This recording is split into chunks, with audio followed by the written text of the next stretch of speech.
the fruits of the Spirit. There are many things that Christ hopes we hold within us as we represent him in the marketplace. I've got a gentleman in my studio that wrote a book called The Kindness Diaries. You'll hear his story and more coming up live today on The View from a Pew. Welcome to The View from a Pew, a conversation among Christians who are out to grow their faith by asking the simple questions, the tough questions, and the stuff you really wish your pastor would talk about. Come on now, let's reason together. It's your voice we want to hear. The phone lines are open, so join the conversation. Call 244-0077. That's 244-0077. Now, here's your host, J. Michael McCoy. All right, good afternoon. 4 minutes after the hour on this 27th day of May in the Lord's year 2015. I'm J. Michael McCoy, the second to last live show from our downtown Skywalk studios. Frank, are you sad? No. Kind of excited about the move. Can you pay attention, please? Yes. It's like I got a third grade in school. He's not paying. What are you excited about? The new place. You're excited about not having to pay for parking. Well, that would be nice. Yeah, we have one more show tomorrow, which is going to be a great show. A young lady from Texas who's a professor, a Christian, and a scientist who's going to talk about old Earth and young Earth and her views on Genesis. You may not all agree, but at the foot of the cross, we're all in the same place, and that is Jesus died for our sins. But today is our second to the last show. It has been a long, wonderful journey. Started here on December 28th of 2009 with my oldest son and my what I call tech angel, Doug, who had this idea that they wanted me to build a webcast studio. After 40 years of radio in this town and getting rid of my stations, they said, you need to have a place, Dad. And so a friend of mine said, I've got an empty space down there, and Des Moines Local Live was born. In fact, I still think if you go to YouTube and put in Des Moines Local Live, I think you'll see some of the first shows when we first started. Now, 6 years later, we are on hundreds of radio stations across the country. We are on the Truth Network. We are on several platforms on the internet, and most importantly, we are there for you, because you're the most important person in this room. And we appreciate you listening live, or we appreciate you downloading the podcast. However it is you choose to listen, we appreciate it. My panel on my left to my right, it won't look that way on camera, though. Well, it doesn't matter. I'm J. Michael McCoy. Then we have the lovely Tracy Kay, who is here. And Tracy had a little bit of a, what do you call it? Just a Holy Spirit bump, a little God wink this morning? A Holy Spirit thing for sure. You didn't know you were coming in today. I did not. And yet God told you what this morning? I knew that the topic would be something that had to do with the fruits of the Spirit. I had told my husband with kind of a wink and a smile, like, not going to be surprised at all. Yeah, and she literally had no idea. She had no idea an author was coming in. Well, I didn't even know if you were coming in. I know. Period. Yeah, we didn't know. We never know if I'm going to do anything. I love it when the Holy Spirit moves. And, of course, Frank the Verse Thomas, who's my regular co-host. And now, this might be tough for you, Frank, this subject. Kindness. Because it's on kindness. You can relate to kindness, can't you? I'm a kind guy. Yeah. You're tough on him. Yeah. I'm tough on him? A little tough on him. What are you, Mother Teresa now? Sometimes. Oh, poor little Frank. Let's not pick on Frank. I'll protect you. Our author is Leon Logothetis. Logothetis.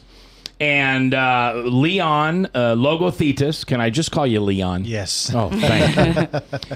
He has written a couple books. Was this the first book? Yes. First book is called Amazing Adventures of Nobody, a life-changing journey across America relying on the kindness of strangers. And then his new book is The Kindness Diaries, one man's quest to ignite goodwill and transform lives around the world. And we're going to hear some of his stories.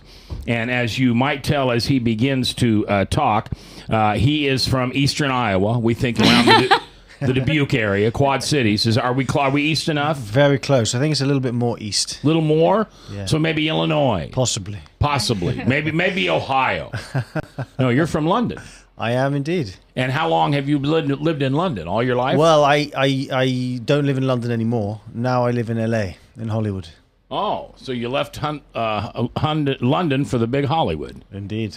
How long have you been in America? About 10 years. Oh, my. Well, you're an American by now.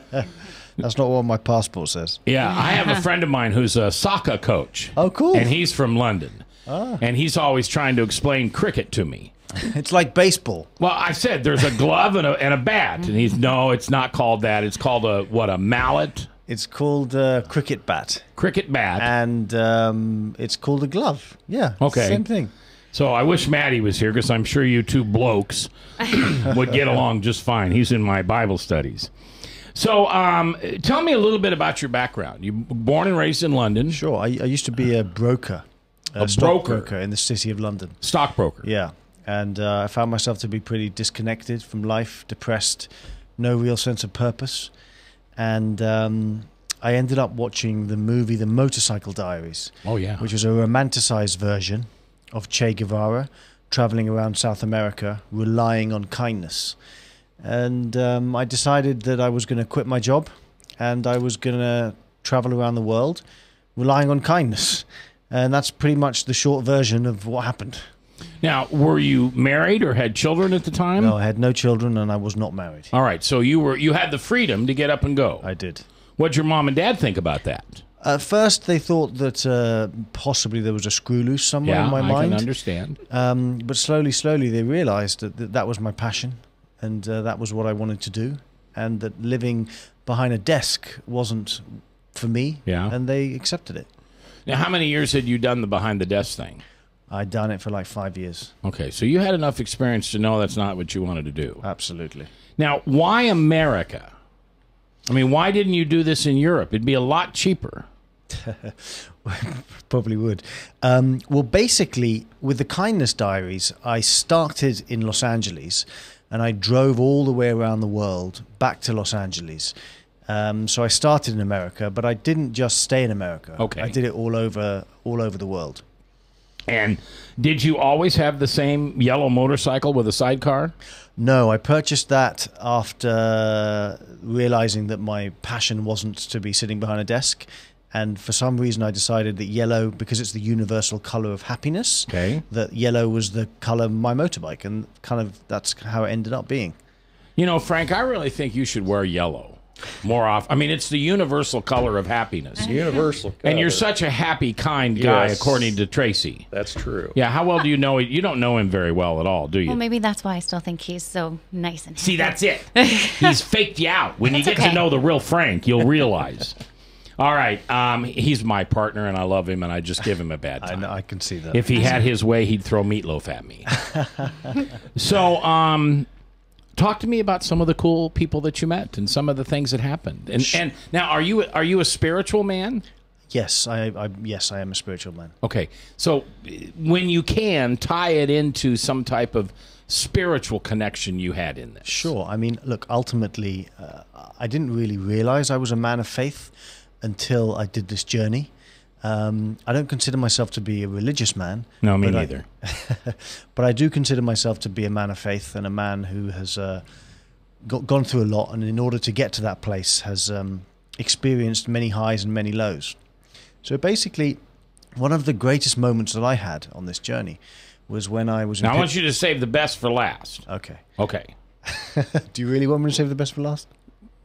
Well, I'll let him tell a story. I'm assuming there's so many bests that's... There are a lot of very good stories. Okay.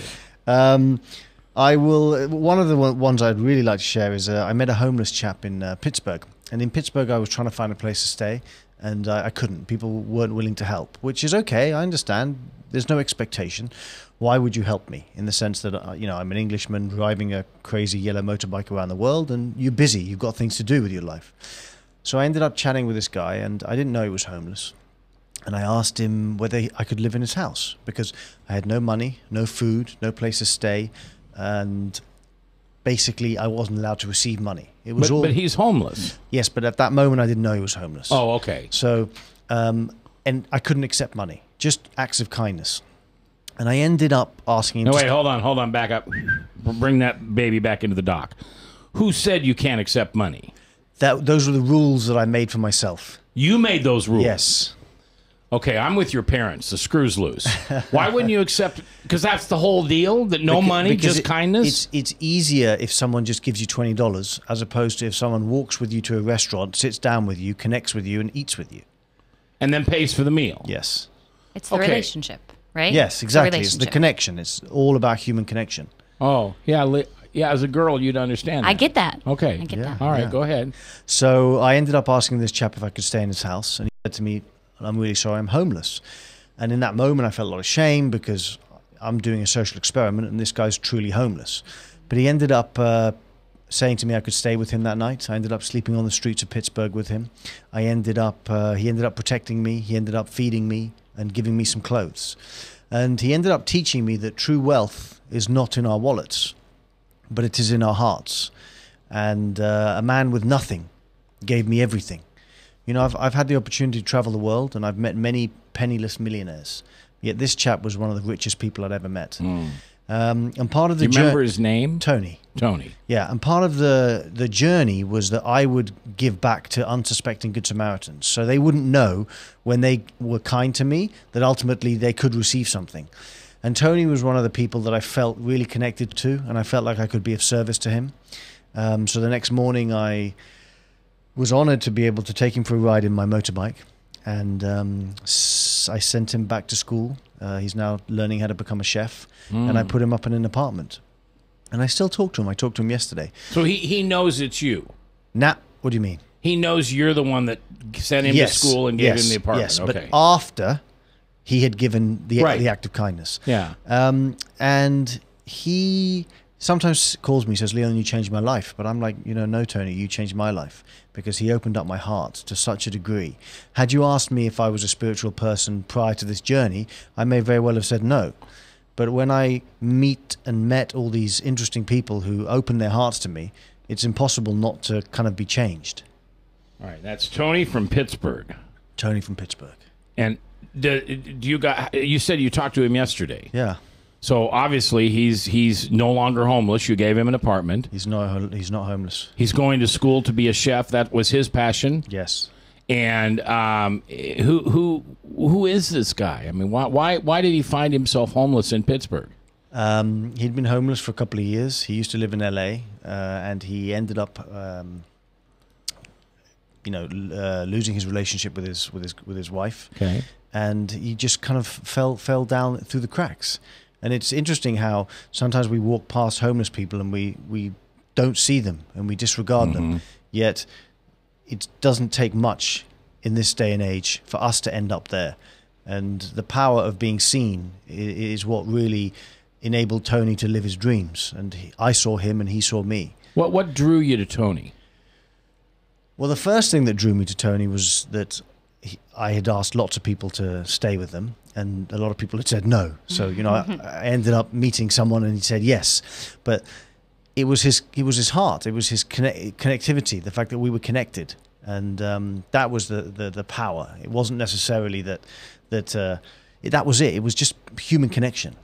Because if he'd said you could stay in my house and I didn't feel connected with him, I wouldn't have stayed. Okay. But I did. So I did. He didn't even have a house. Now, you obviously, through your success as a stockbroker and other things, saved your money. Yes. So you're able to finance this? Is that the right way to say this? Yeah, that's basically what happened. All the gifts I financed. Okay. But if you couldn't have found a place to stay that night, where would you have stayed? In my sidecar. In your sidecar. So you weren't going over to the Ritz and hanging out with a bottle of champagne? No.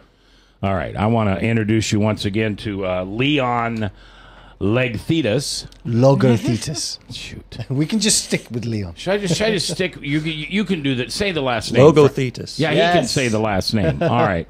And Leon is his first name. He's from the beautiful city of London. His book is The Kindness Diaries, One Man's Quest to Ignite Goodwill and Transform Lives Around the World. And we've just heard one story, and that was about Tony, and we're going to hear more as the hour continues. Tracy Kay in the house, along with Frank Thomas. Ryan's producing, and I'm J. Michael McCoy. If I haven't told you, Thanks for listening. Love this job. Couldn't do it without you. Coming back live here on The Truth.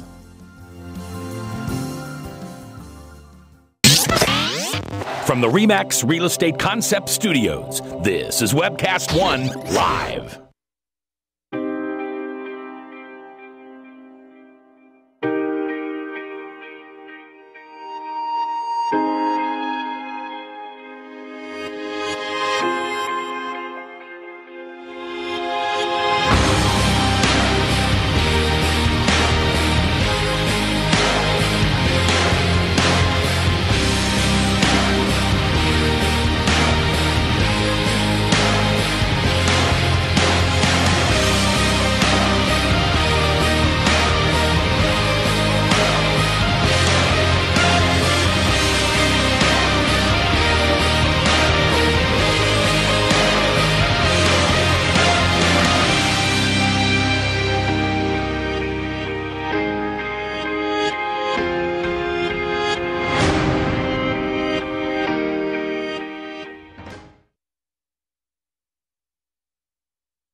Credit cards are like grandkids. They love you, sometimes get out of control, and it's fun to get a new one. Who can stop them from piling on? Hi, I'm Tom Coates with Consumer Credit of Des Moines. At the end of the day, you can give these grandkids back, but you're stuck paying off bad credit card debt. We can help you put the fun back into using credit cards responsibly. Right, kids? Yeah! If you need help getting credit cards off your back, call Consumer Credit of Des Moines.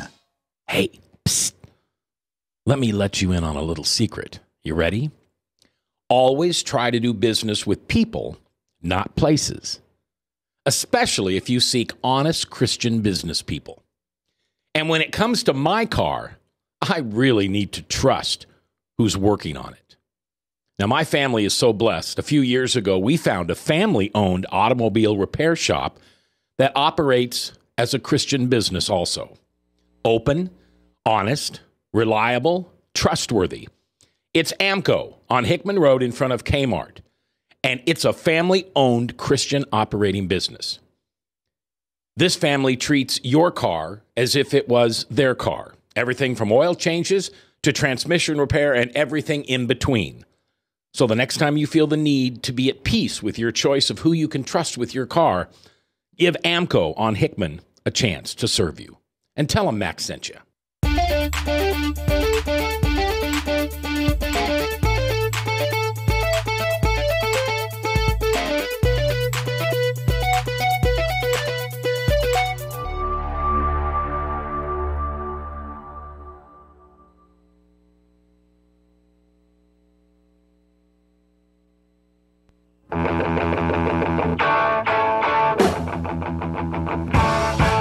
If you sit in the back pew or the front pew, it's your voice we want to hear.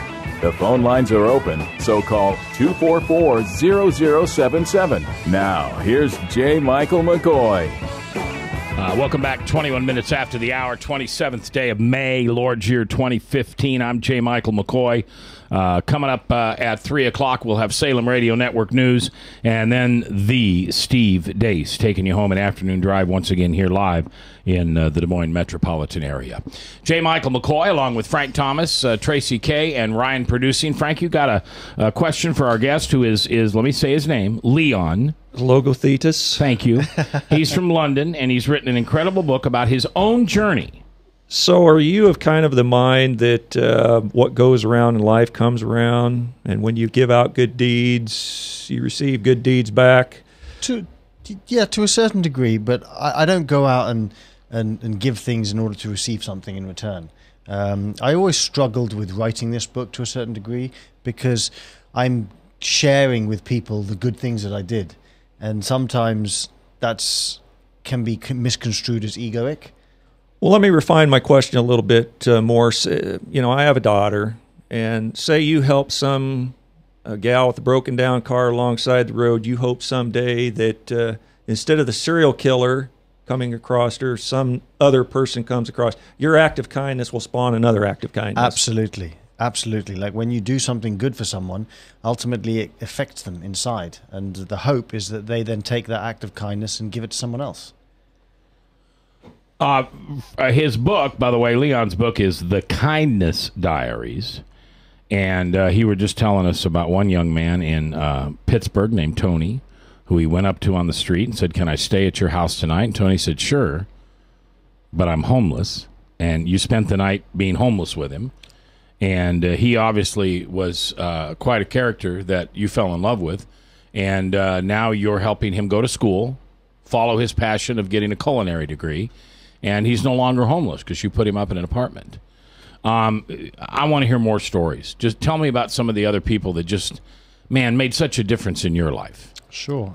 I was in Aix-en-Provence in France, and I ended up walking through the town, and I saw these two buskers, these two African buskers. I don't know what a busker is. Oh, a busker is it's an English phrase. It's someone's playing music on the street.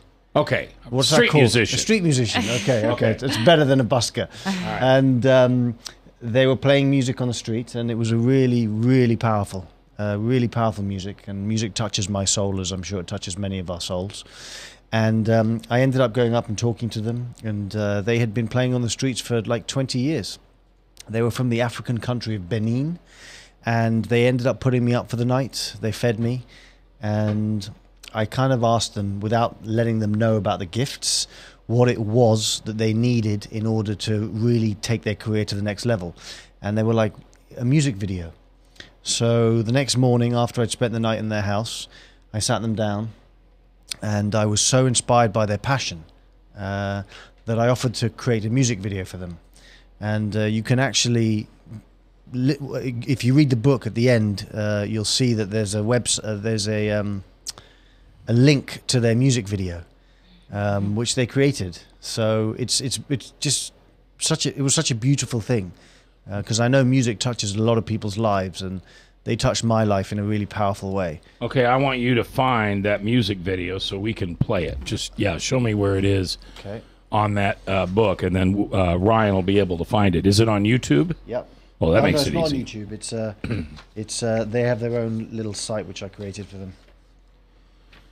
So your passion is bringing out. Give it back to me. Third paragraph. All right, Ryan, come here and get this if you would, and see if you can find that where we're at. Third paragraph. Chalet and finesse.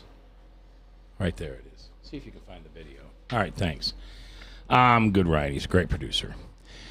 Your passion is really finding the best in people and helping to fulfill their, quite frankly, the dreams that they never think that will come true. Absolutely. You know, I, as a kid and as a young adult, had the good fortune of meeting people that inspired me to live my dreams. I also had the not so good fortune of meeting people that disempowered me. Yeah. But I ended up following the people that empowered me. And I wanted to go out in the world. If in some small way I can inspire someone to go out and live fully, then that's a wonderful thing. I mean, what more could you really want than to be able to do that? Can you share with me? Can you share with me a disappointment? You know, I think one of the biggest disappointments was that the media tends to focus on all the negative things that happen in the world. Yeah. And it's like a magnifying glass of negativity. Yet there are so many good things that happen out there. Yes, bad things do happen. Imagine what would happen if we focused all our attention on all the good things. And every day it was, instead of turning on, let's say, CNN or Fox News and seeing the terrible things that are going on in the world, we see the good things that are going on in the world. That doesn't mean that the bad things don't happen, because they do, and sometimes they have to be dealt with. But primarily, the people that I met were good-natured people, and it was, you know, we're really all about energy, and if we use our energy negatively, then negative things are going to happen. If we use our energy positively, then more often than not, positive things are going to happen. Leon is his name. His last name is Logothetis. Thank you. And he's written a book called The Kindness Diaries. And I encourage you to pick it up. It's on Amazon.com, I would assume. Yeah. And one of the people that he helped was a musical group in where? In Aix-en-Provence in France. Pronounce that one. South of France. Okay. And Ryan's trying to find that video here. So you got it? All right. Well, Tracy, ask your question, and then I'll get to the video. I am just curious. Someone who has that outlook of all the negativity always being out there in the media. Were you even surprised by the amount of kindness that you received as you did this? You know, yes, I would say yes. Yeah. Because some of the acts of kindness that were given to me were just truly extraordinary. Not just from individuals, but from companies. I had to cross the Atlantic and Pacific Ocean for free with the bike. And I ended up calling a lot of people and they all said no, but one company said yes. So I crossed the Atlantic Ocean with my bike for free. And that's, we all think that corporations are these massive behemoths that don't do any good, but they did good. And yeah, so in some ways I was surprised, but in others not. Well, meeting all those no's sometimes, did that bring you down? Did you have moments where it was just hard to go on? Absolutely. I mean, I'm a human being, and if you reject me, every day, 30 to 40 times, even though I put myself in the situation and no one is to blame except me, it's not easy. Like if I'm here and you all reject me, I'm not going to be very happy.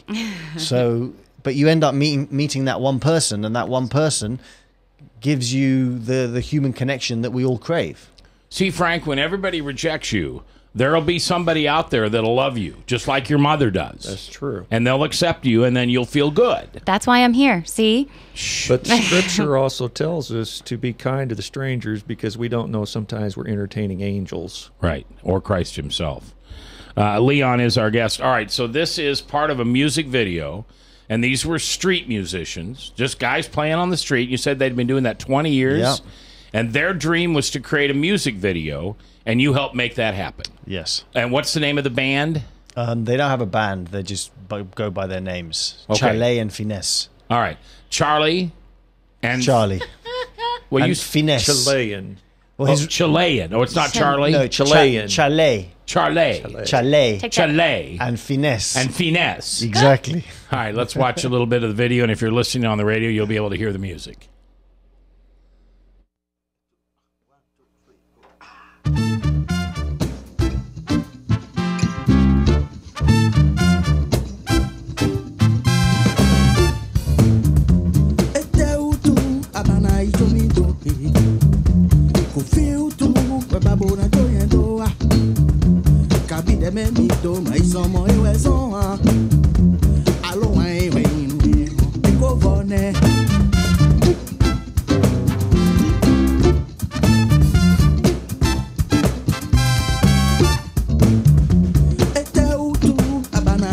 These are a couple of street musicians that you met, and you helped them produce this video, and that made their day.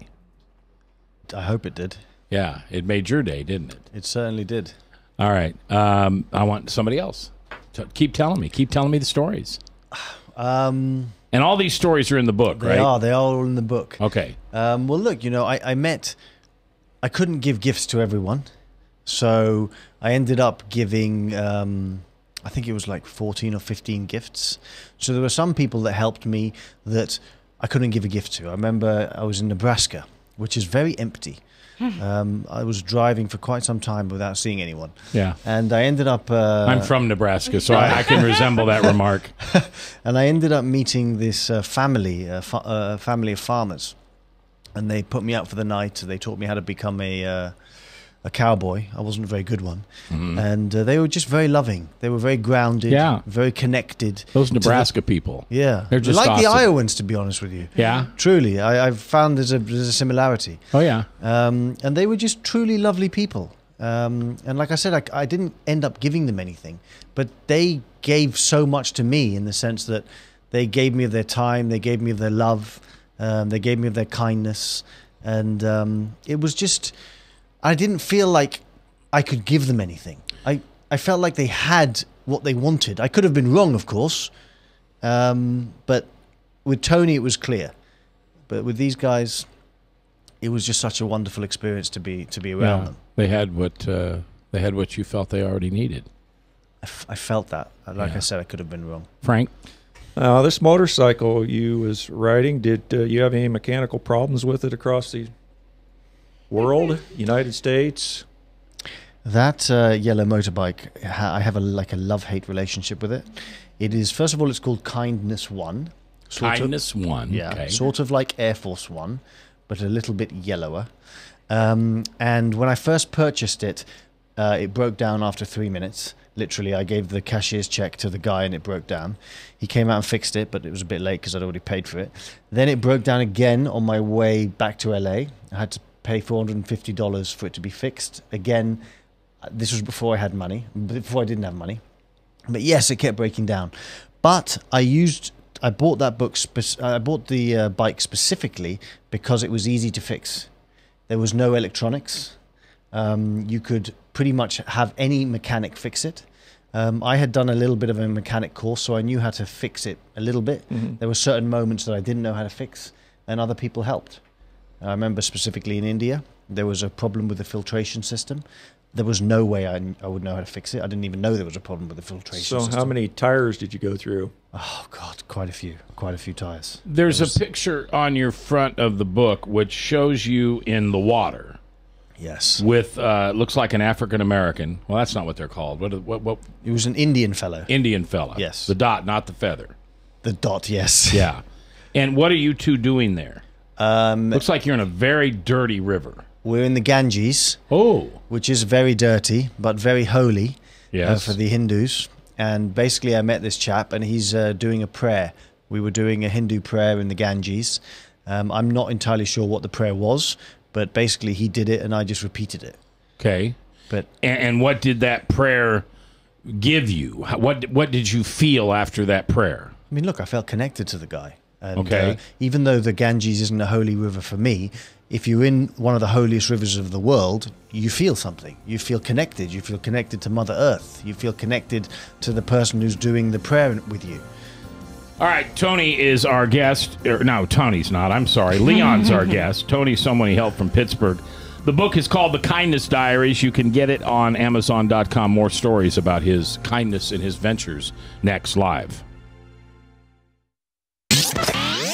From the RE/MAX Real Estate Concept Studios, this is Webcast One Live. I'm Brian Leach, owner of Service Legends, and my position is Chief Talent Officer. I'm Nicholas Wonderscheid. I am Bernie Homs. And I'm the Service Manager. Marketing Director and Client Relations Manager. Everything that we do is about ensuring that we exceed your expectations. Our clients are important to us. 100% satisfaction. We're not just focused on heating and cooling. That's the easiest part of our job, actually, is fixing furnaces and air conditioners. Everyone that we come in touch with, we want to improve lives. Bottom line is, we've got our installation guarantees, 25% energy savings guarantee, comfort guarantee, temperature selection guarantee, property protection guarantee. 100% satisfaction guaranteed. Fixed rate or it's free. All of those guarantees are backed up with a 100% money-back guarantee to hold ourselves accountable to making sure that you get what you're after. Just fixing the problem today. If they have another problem 5 days down the road, it's still fixed rate or it's free. We use what's called straightforward pricing. Our technicians are going to give you an exact to-the-penny price on what it's going to take before they move forward with any repair. That way you know what to expect. It's the same price every day. No surprises. If you get off work at 5 o'clock in the afternoon, you come home, you realize that, oh, my furnace is broken. Now you need to call somebody out that night. You shouldn't have to pay more for that. We're guaranteeing service 24/7. We run afternoons, evenings, nights, weekends. We're staffed to work that. Phone rings at 3 in the morning. You'll get one of our representatives answering the phone every time. We're not sending you out to Timbuktu in some call center. It's our Service Legend team members, our mission control team. I'll take a call anytime. And then they answer the phones the same way during the day as they do at night. It's a great day at your service company. How can we make you smile? That's the only way to provide true 24-hour service. When you're able to let somebody actually live in their home safely when they weren't able to do that before, where they don't have to stay up at night and worry about, is the heat going to come back on? Are we going to freeze the pipes? Is the baby in the room next door going to be sick because they got too cold? When you're able to help somebody overcome challenges like that, that's impacting a life. That makes a difference. I get goosebumps thinking about it. I love the team. I love the people that I work with. We have fun, but we work hard. I call them my ambassadors of legendary service. If you could just envision what that is, that's who we're sending to your home. They literally will call in, pick up the phone and call and say, hey, I want to talk to your manager. And I get on the phone, they're like, that technician that was at my house was the greatest technician ever. That's cool to me. We want to brighten people's days. Every person that we have going into the house has gone through an extensive background check. Drug testing, we have a very thorough interview process that 1 out of 140 people make it through. If we promise you something, that's what you're going to get, no matter what. We're here when you need us to protect the safety and comfort of your family. If you're not happy, we're gonna make it right. If we're willing to put 100% money back guarantee on what we do, what type of work do you think we do? Give us a call. We're there for you 24/7, 365 days a year. Enough said.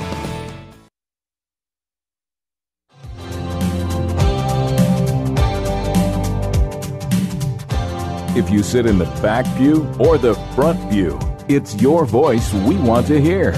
The phone lines are open, so call 244-0077. Now, here's J. Michael McCoy. 22 minutes before the top of the hour, Salem Radio Network News, and then the Steve Deace live back on the afternoon radio show on the drive time here on 99.3 The Truth.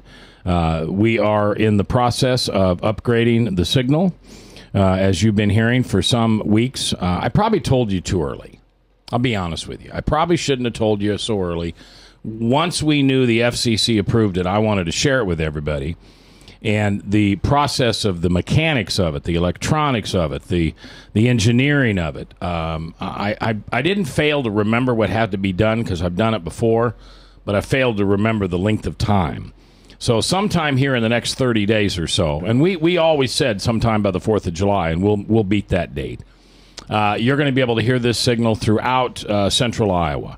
And we're very much looking forward to that. We feel very blessed that God has given us this opportunity to bring the gospel to a little over 1 million people.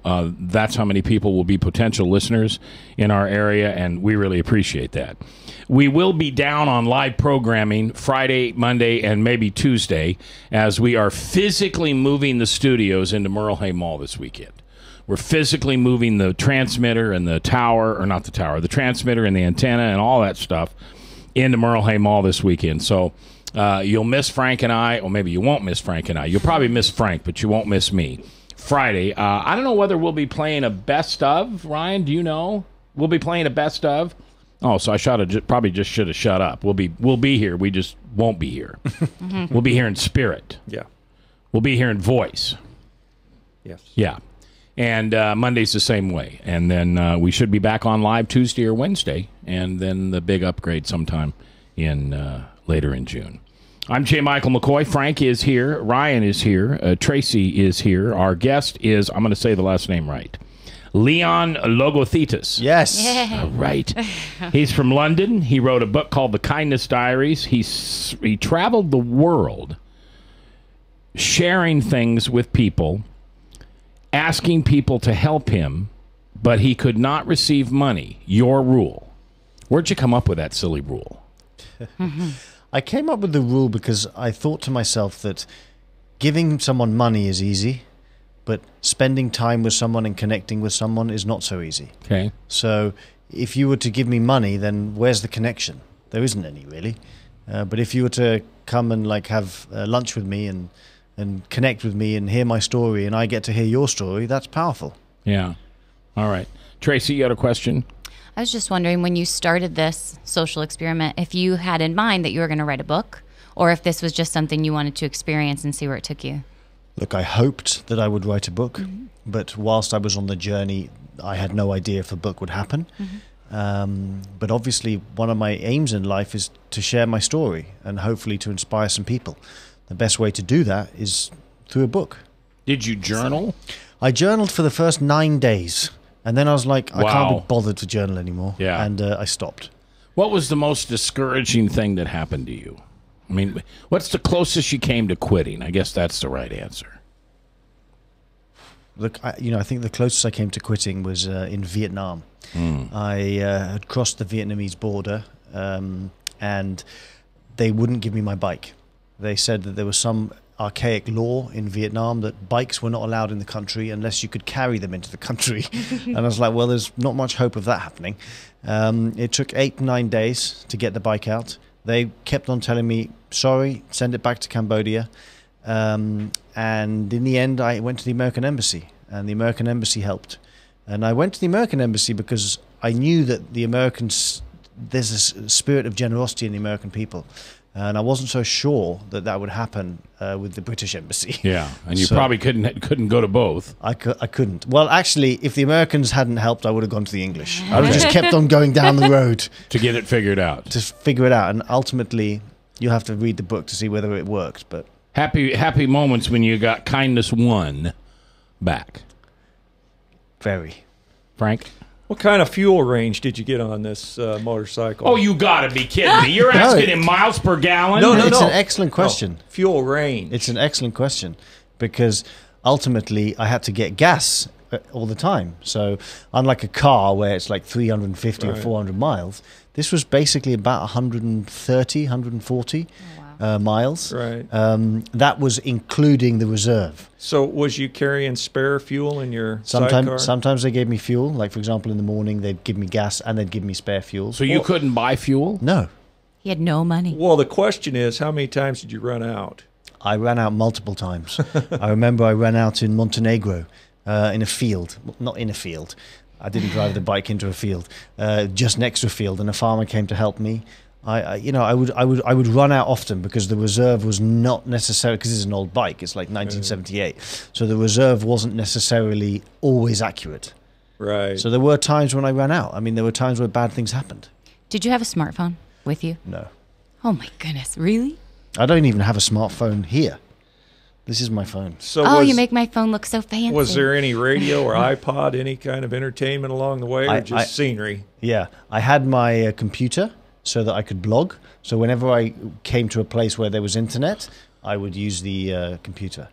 Where do we find your blog? It's on my website, which is leonlogothetis.com. All right, let me spell that for you. Logothetis. Logothetis. Leon, Leon. That's his website.com.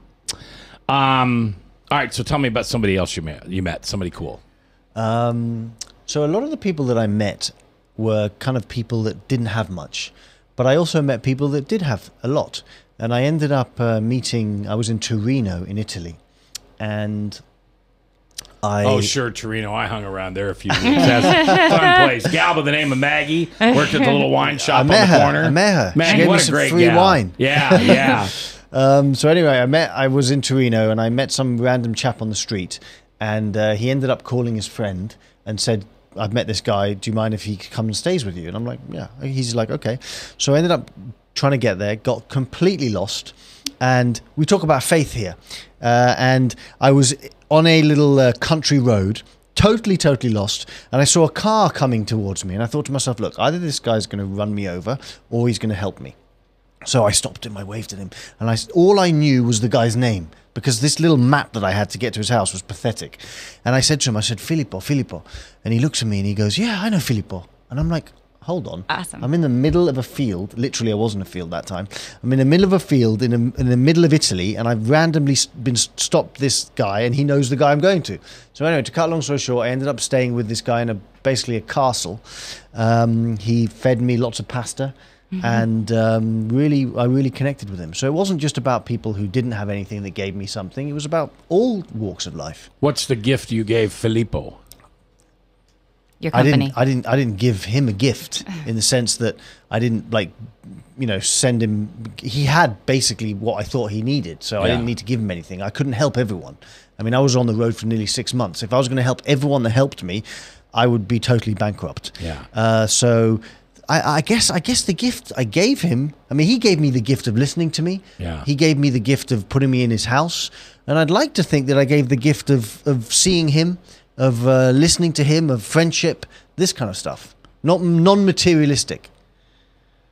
You know, I think that when we do help people, we feel that we get helped in return no matter what it is. You just get that feeling and that warmth inside. So I'm sure that is what he received. But I'm curious if you noticed if people that had a lot more or people who didn't have as much, if you noticed one person was more giving or one type of person was more giving than another. What I did notice was that a lot of people who didn't have a lot were willing to give of themselves, and there was a lot of joy in their hearts. And in the Western world, I think in some way we've lost our values, and they don't seem to have lost their values. They don't seem to have lost their sense of community. And it's a very powerful thing to be able to go to somewhere where you think they're all going to be unhappy. Don't get me wrong, maybe there's a lot of suffering, but there's a sense of kindness in their hearts that may not be there with us in the Western world. When we come back, that's how we're going to wrap this program up. I want to know the difference between those and us, those of us that think we have so much, and those of us who are greatly mistaken. We're coming back live here with Leon on The Truth.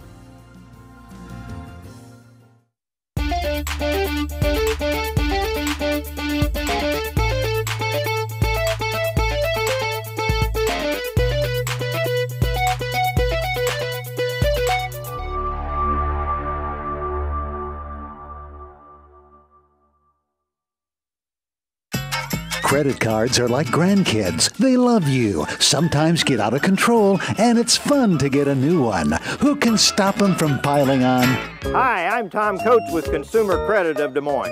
At the end of the day, you can return the grandkids, but you're stuck paying off bad credit card debt. We'll help you put the fun back into using credit cards responsibly. Right, kids? Yeah! If you need help getting credit cards off your back, call Consumer Credit of Des Moines. Hey, psst. Let me let you in on a little secret. You ready?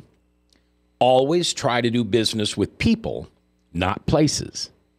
Especially if you seek honest Christian business people. And when it comes to my car, I really need to trust who's working on it. Now, my family is so blessed. A few years ago, we found a family-owned automobile repair shop that operates as a Christian business also. Open, honest, reliable, trustworthy. It's AMCO on Hickman Road in front of Kmart. And it's a family-owned Christian operating business. This family treats your car as if it was their car. Everything from oil changes to transmission repair and everything in between. So the next time you feel the need to be at peace with your choice of who you can trust with your car, give AMCO on Hickman a chance to serve you. And tell them Max sent you. From the RE/MAX Real Estate Concept Studios, this is Webcast One Live.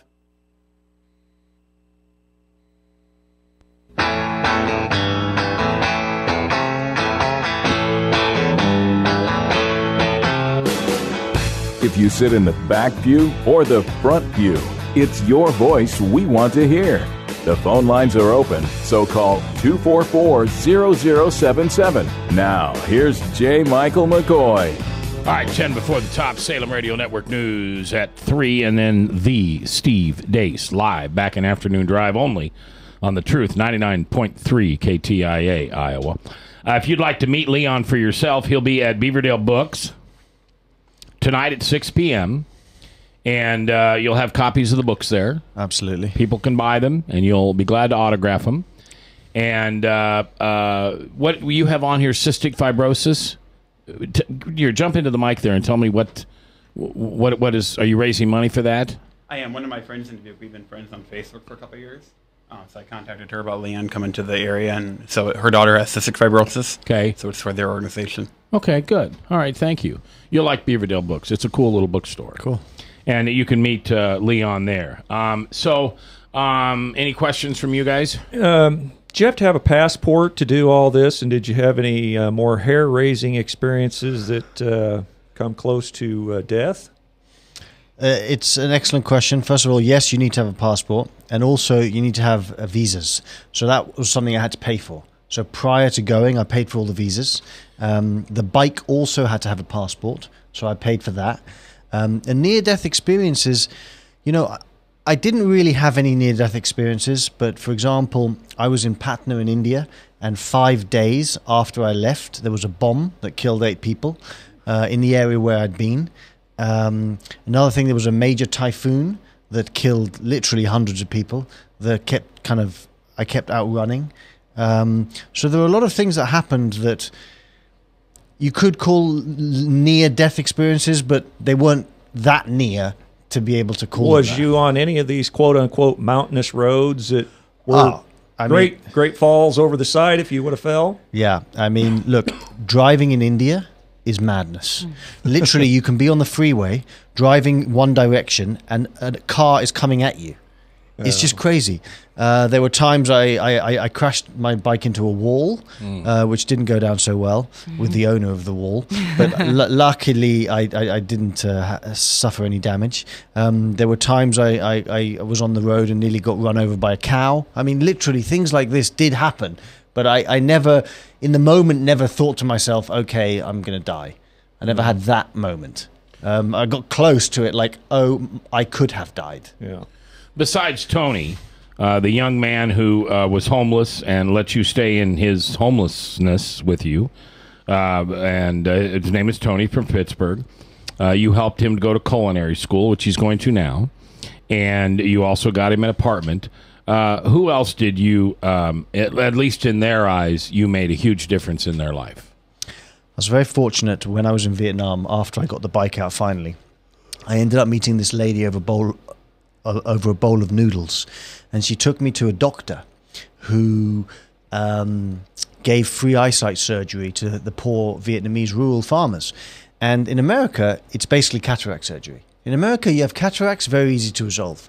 In Vietnam, if you have cataracts and you don't have any money, you're going to go blind. And this guy spends his life dedicated to service. And I remember I just felt like a real connection to him. And I offered to pay for 100 of these surgeries. And when I offered that, I thought to myself, oh my God, I've just bankrupted myself. Like, I have to take that back. I can't offer 100 surgeries. But it turns out that to restore eyesight in Vietnam simply costs $30. Oh, and, you know, so for $30, you can go out throughout a life, if you don't have that $30, and you can go blind in Vietnam. Here, very simple to resolve. And it's these kind of inequalities that I get to learn about when I travel, and everyone gets to learn about when they travel, that are so powerful. And when I return home, kind of makes me feel a lot more grateful. Now, home is Los Angeles. It is. How often do you go back to Europe? Not that often, actually. Okay. When I'm doing an adventure, if it takes me to Europe, I'll go to Europe. But I kind of stay away. What's the difference between Americans and Europeans? British and Europeans? What's the difference between Americans and Europeans? What's the biggest difference? I think ultimately the Europeans have thousands and thousands of years of history. And the Americans is really a very young country, you know? So really, I'd say that the Americans have this like innocence about them that maybe the Europeans don't, because there's been wars throughout history on that continent, and really there haven't really been many wars here. Yes, there was a civil war and there was the Revolutionary War, but these were a long, long time ago.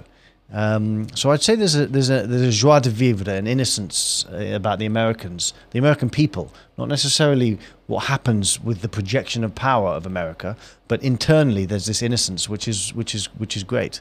Are we more arrogant than Europeans? I don't think so. I mean, I don't believe so. I think every country has their own level of arrogance, to be honest. If you go to France, you'll know what I mean. Yeah, now I'm going to get hate mail from the French, but anyway, I'm used to that. So no, I don't necessarily think so. I mean, look, I don't want to get political, but because the thing is that when you look at the political decisions that sometimes are made, sometimes you could see that as arrogance. But when it comes to each individual American, I don't think so. I mean, I've experienced love and goodness. Again, there are bad things that happen, but primarily that's what I've experienced. So it's like there's a distinction between the people and the decisions that are made for the people. Yeah. One last question, if I could. You just said you didn't want to get into the politics, and I don't either, but maybe this is, I don't know. But how is our country run, or how do you perceive our country is run compared to how Britain is run, or Yugoslavia is run, or Vietnam was run? And again, I'm not trying to ask a political question. Sure. You know, I will answer that. Sometimes I turn on CNN, Fox News, and I see the politicians, and I see them arguing and behaving like children. And then I think to myself, well, hold on. If a child was put in this situation, again, not on a macro level, but if a child was put in this situation, they'd probably resolve it. It's like we ask children to treat each other with respect, yet the way that our politicians work with each other is just totally disrespectful. And specifically in America, and don't get me wrong, it happens all over the world, but sometimes it's just extraordinary. Just sit down and talk. Yeah. Republicans and Democrats refuse to talk to each other. How on earth are you going to have a relationship if you don't talk to each other? It's like if I have a wife and I'm not talking to you. I'm just not going to talk to you, and let's try and resolve all our problems, but we're not going to talk. That's not going to work. It's just not going to work. All right, Leon Logothetis is our guest. Did I say that right, Frank? You did. All right. And he has traveled the world. He wrote a great book, The Kindness Diaries, One Man's Quest to Ignite Goodwill and Transform Lives Around the World. Thank you very much for what you did. Thank you for having me. You bet. You're welcome back anytime. Thank you. All right, we'll see you tomorrow from the very last show from our downtown studios. Until then, do me a favor. Find somebody that you need to forgive. Somebody who's just eating your lunch day after day. Somebody you cross the street instead of run into them. You switched churches. Maybe you've switched jobs. Tonight, drop to your knees and ask for forgiveness. Because as you give forgiveness, you shall be given. I'll see you in church.